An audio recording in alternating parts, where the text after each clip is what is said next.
चलिए सीधे आपको ब्रेकिंग सेंटर लिए चलते हैं राजेंद्र। बिल्कुल दीपा, लेकिन इस सब बातों के बीच में जो सैलरीड क्लास है वही इस बजट की तरफ टकटकी लगाए देखता है। वो इंतजार करता है कि वित्त मंत्री बताएंगे कि टैक्स स्लैब में उसके फेवर में कोई चेंज हुआ है कि नहीं हुआ है। तो वही समझने की कोशिश करेंगे हम और वही जानने की कोशिश करेंगे कि उसमें क्या हो सकता है। अभी जो इकोनॉमी की प्रेजेंट स्टेटस है और जैसे इंडिया ग्रो कर रहा है, अभी जैसे भारत का विकास हो रहा है, उसमें क्या आपको लगता है कि मैक्सिमम क्या हो सकता है टैक्स स्लैब? आई थिंक हम 7.5 लाख तक तो कर ही सकते हैं। ये जो हमारा 2.5 लाख का है, 7.5 लाख तक हम फ्री कर सकते हैं, टैक्स फ्री कर सकते हैं। अभी 2.5 लाख है, अभी 2.5 है। 7.5 तक देखिए, इन्फ्लेशन बड़ा है, स्टैग्नेशन है हमारी इकोनॉमी में, तो किसी भी हाउस होल्ड में एज सच बचत नहीं हो पा रही है, तो बजटिंग करना मुश्किल है। एंड अगर थोड़े से पैसे बचेंगे, थोड़ा सा हमारा जो इंटरेस्ट रेट है उसके अगेंस्ट बैलेंस होगा, तभी तो हमारी मिडिल क्लास आगे बढ़ सकेगी। और ऐसा नहीं है सारा पैसा हम सब बचाते हैं, हमारे रोजमर्रे के जो खर्चे हैं उसी में अगर हम स्पेंड करें या थोड़ा इंटरटेनमेंट में भी लोग स्पेंड करें, तो कुछ तो पैसा बचना चाहिए, राइट? वापस वही पैसा इकोनॉमी में जा रहा है, सो ग्रोथ हमारी हो रही है। It's a win win situation. So अगर हम इन्हें थोड़ी सी राहत दें तो बहुत ज्यादा बेनिफिट हो सकता है। आप कह रही कि 7.5 लाख तक टैक्स फ्री होना पॉसिबल है? पॉसिबल है। ये अगर हो जाए तो बहुत बड़ी खुशी की बात होगी। बहुत खुशी की बात है। आई मीन एक नॉर्मल मिडिल क्लास इंसान के लिए it's a very big deal. लेकिन क्या ये रियलिस्टिक होगा एक्सपेक्ट करना? वो तो हमारी माननीय वित्त मंत्री जी वही बताएंगी एब्सोल्युटली। थोड़ी देर में पैसे की कीमत बिल्कुल गिर चुकी है। सो जी राजेंद्र, देखिए टैक्सपेयर्स जो ईमानदारी के साथ अपना टैक्स देते हैं उनको राहत की उम्मीद है। क्या टैक्स स्लैब में बदलाव होंगे, क्या राहत मिलेगी, इसी को लेकर इंतजार करना होगा। सीधे आपको बजट सेंटर लिए चलते हैं जी। इसने देखिए, दो एस्पेक्ट है। पहली चीज, एक महिला देश का बजट पेश करेगी और देश के बजट में कितना आमदनी, कितना उधार और उस उधार से कितना जनता का उद्धार, ये उसके वही खाते में तय है। लेकिन इधर इस साइड बैठी जो महिलाएं हैं वो सोच रही हैं कितना कमा के लाएंगे। सखी सैया तो खूब कमात है, महंगाई डायन खाए जाते हैं। ये गाना ना गाना पड़े, इसीलिए उनको कहाँ उम्मीदें हैं, ये भी हम चलिए जान लेते हैं। सबसे पहले तो खाना बनाने के लिए ईंधन चाहिए जी, यानी सस्ती रसोई गैस। और अगर बीमार पड़ गए, पिछले कुछ सालों से बीमार पड़ने से डर लग गया है कि कहीं बीमार पड़े और सारा पैसा चला ना जाए, तो उम्मीद ये है कि इलाज को लेकर के ठीक ठाक व्यवस्था हो।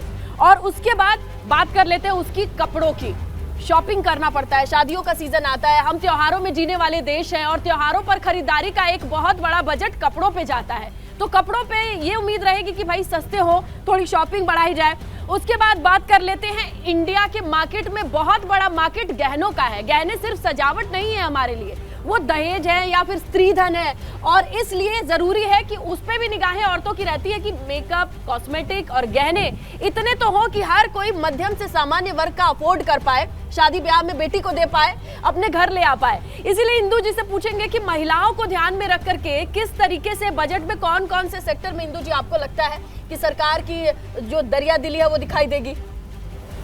सो मे बी जैसे आप कह रहे हैं कि महिलाओं की उम्मीद है कि सस्ती रसोई गैस, तो अभी वैसे तो क्रूड ऑयल प्राइसेस और सब चीज़ें बहुत ऊपर की तरफ जा रही हैं, बट देखने में ये आया है कि इन्फ्लेशन फिर भी अंडर कंट्रोल आ रही है। और इन्फ्लेशन मतलब महंगाई, हाँ। सो जो लिमिट है सेंट्रल बैंक की तरफ से, जो हम मॉनेटरी पॉलिसी मैनेजमेंट की बात करते हैं, तो उसके हिसाब से आपका मॉनेटरी पॉलिसी के हिसाब से इन्फ्लेशन का टारगेट 4% होना चाहिए, ±2% बैंड में। सो अभी अगर आप महंगाई का दर देखें तो वो 6% के अंदर आ गया है। तो ये 6% से नीचे होनी चाहिए थी, सरकार मान के चल रही थी, और उसके नीचे आ गए हैं हम। हाँ, उसके नीचे आ गए हैं, तो ये एक अच्छी खबर है जी। बाकी आप पढ़ ही रहे हैं आजकल कि गोल्ड के प्राइसेस कैसे बढ़ते जा रहे हैं, तो उससे हाँ महिलाओं को थोड़ी सी परेशानी तो हो रही है कि जैसे आपने कहा कि शॉपिंग का सीज़न है और महिलाएं तो चाहेंगी कि इस तरीके की चीज़ें जैसे गहने हो गए या रसोई गैस हो गई वो सस्ती हो। सो लेकिन जैसे कि मैंने पहले भी कहा कि इस टाइम बिल्कुल स्नेहा, देखिए महिलाओं को बेतहाशा उम्मीदें इसलिए भी क्योंकि वित्त मंत्री खुद एक महिला हैं और उम्मीद करना लाजमी भी हो जाता है। महिलाएं ये उम्मीद कर रही हैं कि कम से कम गोल्ड में, रसोई गैस में उनको थोड़ी सी राहत तो मिले और महंगाई पर विराम लगना बहुत जरूरी है। चलिए सीधे आपको लाइव सेंटर लिए चलते हैं, वहां से पूजा ग्राउंड की स्थिति आपको बता रही है। जी पूजा।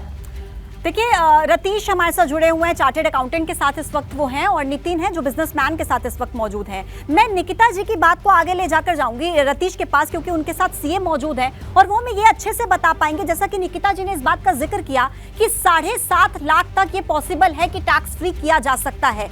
जो पूरा गठजोड़ जानते हैं, पूरी आर्थिक व्यवस्था को समझते हैं, हर रोज इसी काम में इन्वॉल्व रहते हैं, वो हमें बताएंगे। रतीश, आप बात कीजिएगा और जानने की कोशिश कीजिएगा कि क्या ये फिजिबल है, ये प्रैक्टिकल है।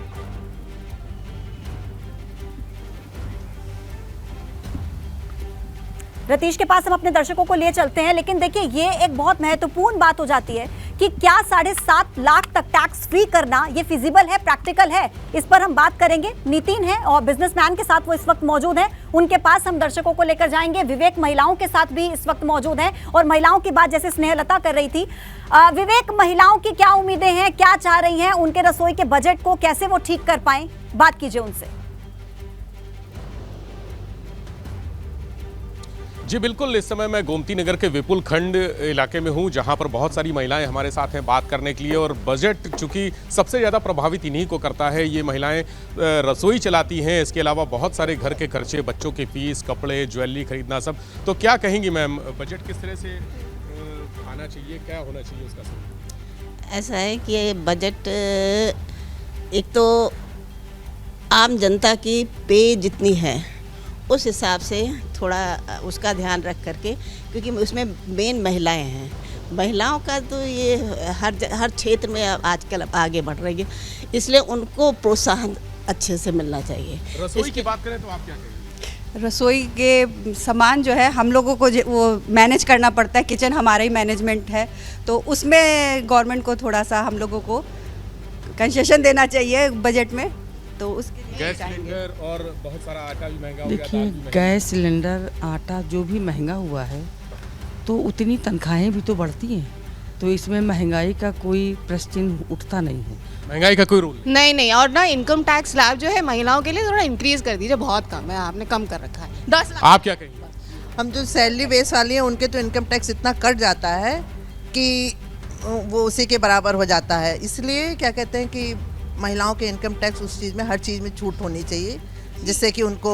रसोई पर क्या? रसोई, देखिए रसोई सब चीज़ से रिलेटेड है, सब कुछ जुड़ा हुआ है। जिस तरह से सब चीज़ों के फ्यूल के प्राइस बढ़ रहे हैं, तेल का दाम बढ़ता जा रहा है, टैक्स इतना ज़्यादा है कि जो 2014 में टैक्स स्लैब बना था वो अभी तक रिवाइज नहीं हुआ है। तो हम लोग घर कैसे चलाएं, हर चीज़ इतनी महंगी होती जा रही है। तो बिल्कुल बिल्कुल विवेक, देखिए घर का बजट ये महिलाएं संभालती हैं और इनको भी उम्मीद है थोड़ी सी राहत अगर मिलेगी वित्त मंत्री से तो ये घर का बजट संभाल पाएंगी। और मिडिल क्लास का ये कहना होता है हर बार कि उनका ध्यान कोई नहीं देता।